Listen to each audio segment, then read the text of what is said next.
دستور اہل سنت و جماعت کے مطابق ہم اور آپ عقیدت محبت کے ساتھ حضور سرور کائنات فخر موجودات صاحب الاولاک مالک رقاب امم صاحب جود و کرم ارواحنا فدا حضور احمد مجتبی محمد مصطفیٰ صلی اللہ تعالی علیہ وسلم کی بارگاہ مقدسہ میں ہدیہ درود و سلام پیش کریں. اللہم صلی علی سیدنا محمد و مولانا محمد معلم الجود والکرم وآلہ وبارک وسلم صلاۃ و سلام علیک یا رسول اللہ. مفسرین کرام جو قرآن شریف کی تفسیر لکھے ہیں وہ ارشاد فرماتے ہیں کہ پورے قرآن کا خلاصہ، پورے قرآن کا مطلب سورہ فاتحہ میں ہے. اگر سورہ فاتحہ نازل ہوتا تو یہی پوری قوم کے لیے ہدایت کے لیے کافی ہوتا، لیکن اللہ تعالیٰ نے اپنے نظام قدرت سے قرآن شریف کے 30 پارے نازل کیے، وضاحت فرما دی پوری. سورہ فاتحہ میں جو کچھ ہے اس کی وضاحت الگ الگ طریقوں سے فرمائی تاکہ ہم کم عقلوں کو عقل آ جائے، ہم بے علموں کو علم آ جائے. اس لیے قرآن کو تفصیل کے ساتھ بیان کر دیا. جیسا کہ ارشاد ربانی ہے تبیانا لکل شیء. قرآن کیا ہے؟ قرآن میں ہر چیز کا واضح بیان ہے، یعنی مطلب وضاحت کے ساتھ بیان کر دیا گیا. پھر بھی اس میں کچھ آیتیں ایسی رکھی گئیں کہ جس کا مفہوم جب تک سرکار نہ بتائیں اس وقت تک ہم آپ نہیں جان سکتے. یہ مت سمجھنا کہ قرآن کافی ہے ہمارے لیے، نہیں. قرآن کو سمجھنا ہے تو صاحب قرآن کا سہارا لینا پڑے گا. ان کے بغیر قرآن سمجھ میں نہیں آ سکتا. جو لوگ حضور کو چھوڑ کر قرآن سمجھنا چاہے وہ اوندھے منہ گرے، یعنی گمراہی کے دلدل میں جا گرے. ان کو سمجھ میں نہیں آیا اسی کو حق سمجھے وہ. لیکن الحمدللہ اہل سنت و جماعت کو یہ امتیاز حاصل ہے کہ ہم قرآن پڑھتے ہیں اور حضور نے جو سمجھایا صحابہ کو ہم اسی طرح سے قرآن کو سمجھتے ہیں. تفسیر کیوں لکھے گی؟ پھر سوال یہ پیدا ہوتا ہے قرآن کی تفسیر کیوں لکھی گئی؟ یا قرآن کافی نہیں تھا؟ حضرت مولا علی شیر خدا باب العلم، علم کا دروازہ ہیں آپ. فرماتے ہیں اگر میں سورہ فاتحہ کی تفسیر لکھنا شروع کروں، صرف سورہ فاتحہ کی، پورے قرآن کی نہیں، سورہ فاتحہ کی تفسیر لکھنا شروع کروں تو اتنی کتابیں لکھ دوں گا، اتنی کتابیں تحریر کروں گا کہ 70 اونٹوں کا جو وزن ہوتا ہے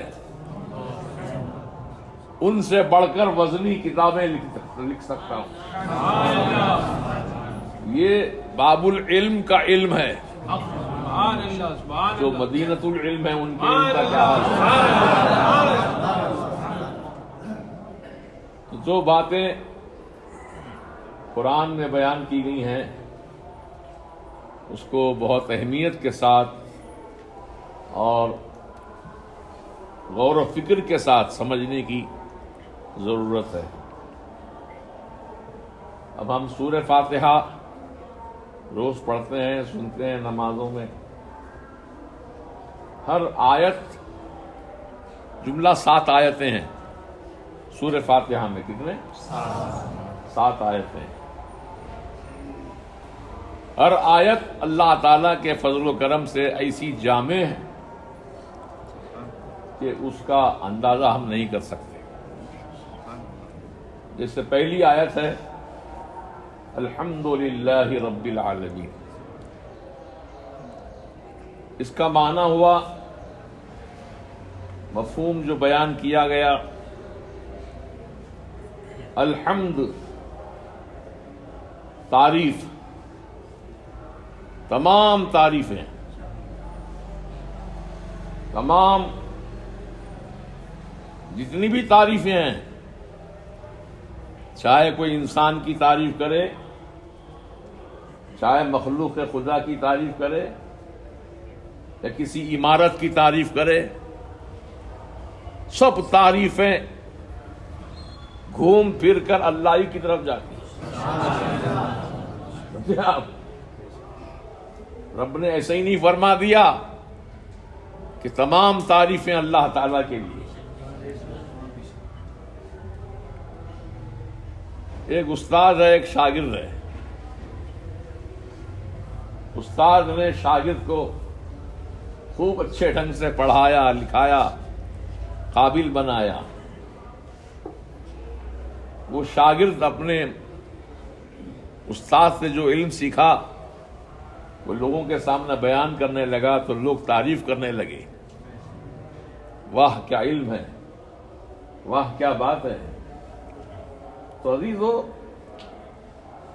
یہ تعریف دراصل شاگرد کی نہیں ہے، دراصل یہ تعریف استاد کی ہے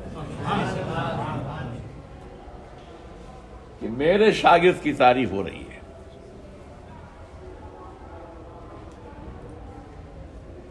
تمام تعریفیں، تمام خوبیاں اللہ تعالیٰ کے لیے۔ اس لیے سبحان اللہ کا لفظ قرآن پاک میں آیا ہے، اللہ پاک ہے۔ الحمدللہ، تمام خوبیاں اللہ کے لیے۔ اللہ اکبر، اللہ بہت بڑا ہے۔ یہ کلمات طیبات اکثر مسلمانوں کو اپنی زبان پر جاری رکھنا چاہیے۔ سبحان اللہ، الحمدللہ، اللہ اکبر۔ اس کا اتنا ثواب ہے، کیا بیان کروں میں ثواب اس کا۔ اللہ تعالیٰ دینے والا ہے، ہم گناہگار بندے لینے والے۔ سبحان اللہ، اللہ پاک ہے۔ پاک کیسے ہے وہ؟ عز و انکساری سے پاک ہے، کوئی کمی نہیں ہے اس کے اندر، وہ کمی سے پاک ہے۔ کوئی نقص نہیں ہے اس کے اندر، وہ نقائص سے پاک ہے۔ وہ کمزور نہیں ہے، کمزوری سے پاک ہے۔ اب جو دنیا میں حالات چل رہے ہیں، یہ نہ سمجھیں کہ مسلمانوں کا خدا کمزور ہے، مان اللہ ہم اتنا سب کچھ ظلم ڈھا رہے ہیں مسلمانوں پر، لیکن ہمارا کچھ بال بھی کا نہیں ہوتا۔ یہ سمجھ کا پھیر ہے۔ کورونا کی بیماری جو نکلی، اتنے باریک باریک اس کے جراثیم ہوتے ہیں جو دوربین لگا کے دیکھو تو بھی نظر نہیں آتے۔ اللہ تعالیٰ کمزور نہیں ہے، ایک چھوٹے سے جرثومے کو بھیج دیا، جا ابابیل پرندوں کو بھیجا تھا اللہ تعالیٰ ہاتھی والوں پر،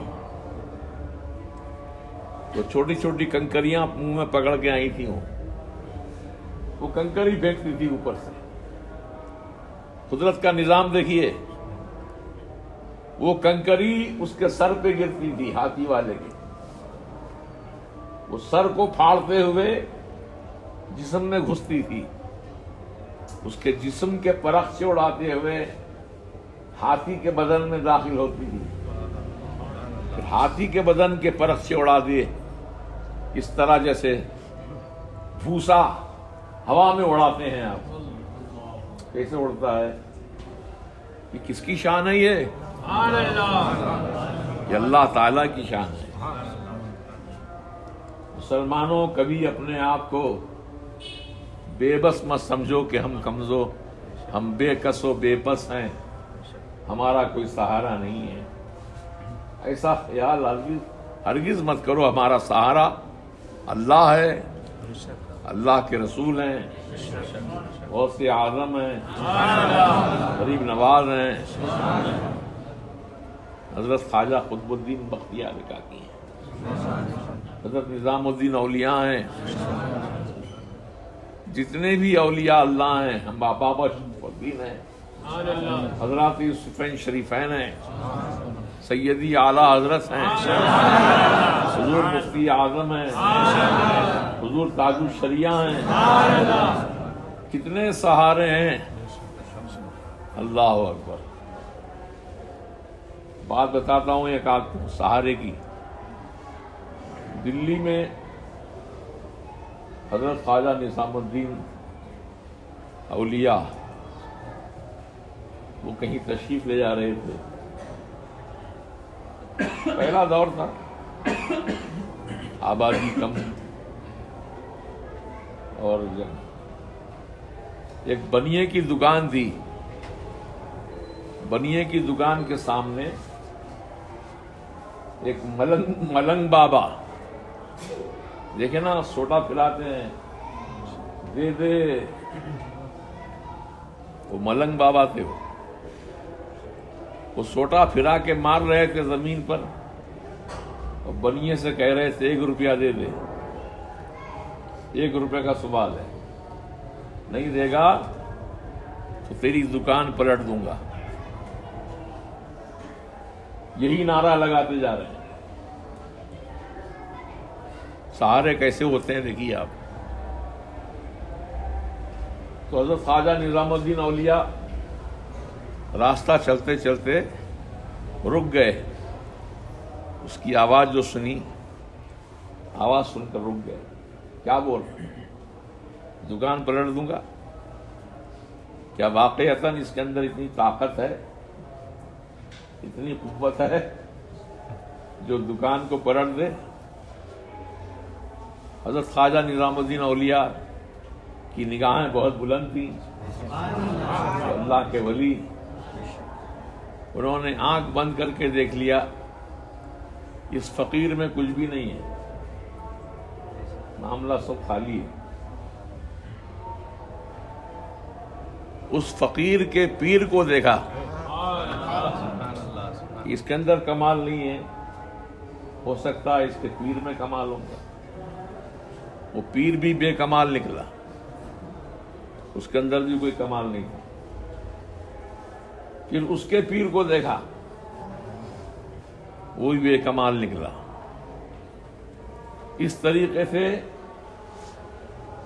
14 یا 16 سلسلے تک آپ اس کے پیروں کو دیکھتے رہے، ٹٹولتے رہے، کھنگالتے رہے، لیکن جو 16واں پیر تھا اس کا، وہ سرکار غوث اعظم کی چوکھٹ پہ کھڑا ہے اور کہہ رہا ہے سرکار میرے غلام کی لاج رکھ لینا،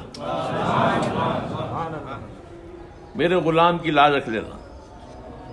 وہ میرے سلسلے کا مرید ہے، وہ جو کہہ رہا ہے کہ 1 روپیہ دے دے ورنہ دکان پلٹ دوں گا، واقعتاً اگر وہ نہیں دیا تو اس کی دکان پلٹ دیجئے۔ تو خواجہ نظام الدین اولیاء کو سب جانتے تھے، ہندو مسلم سب، تو آپ نے کہلا بھیجا کہ اس کو روپیہ دے دے، ورنہ تیری دکان ہی نہیں بلکہ پوری دلی اوندھی ہو جائے گی۔ یہ سہارے اتنے عظیم سہارے ہیں، ہم آپ محسوس نہیں کر سکتے اس کو۔ غیبی طریقے سے مدد ہوتی ہے، تو کوئی مسلمان جو ہے وہ حالات حاضرہ سے گھبرائے نہیں، اللہ تعالیٰ پر یقین رکھے کہ اللہ تعالیٰ اس کا یار و مددگار ہے۔ اب میں تقریر کرنے کی نیت سے نہیں بیٹھا، بلکہ حضور سیدی تاج الشریعہ بدر الطریقہ سے متعلق چند کلمات آپ تک پہنچانے کی نیت تھی۔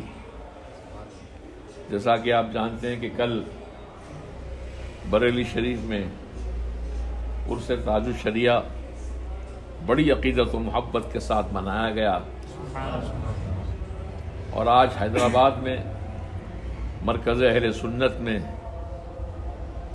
اللہ کے فضل سے ہم آپ حضور تاج الشریعہ کی یاد منا رہے ہیں۔ کیوں نہ ہو جو اللہ کے محبوب ہوتے ہیں، اللہ تعالیٰ جو اللہ کے محبوب ہوتے ہیں، اللہ تعالیٰ ان کی محبت اپنے مخلوق کے دل میں ڈالتا ہے۔ کیا انسان، کیا جنات، کیا بشر، جو بھی مخلوقات کے خدا ہیں، حتیٰ کہ جانور بھی، ان کے دلوں میں محبت ڈالی جاتی ہے اللہ والوں کی۔ ایسے کئی واقعات سننے میں آئے کہ حضرت خواجہ حسن برانا شاہ رضی اللہ تعالیٰ عنہ جو ہمارے حیدرآباد میں آرام فرما ہیں، ریاست نگر میں، آپ بہت بڑے اللہ کے ولی ہیں، مجذوب ولی تھے۔ مجذوب کے معنی حالت جذب میں رہنے والے۔ تو کپڑے آپ جسم پہ نہیں رکھتے تھے اور کہیں نکلتے نہیں تھے۔ ایک دن اتفاق سے اپنے حجرے سے نکلے تو پرندوں نے آپس میں اعلان کیا، خبردار کوئی زمین پر بیٹ نہ کرے، گندگی نہ کرے، کیونکہ اللہ کے ولی ننگے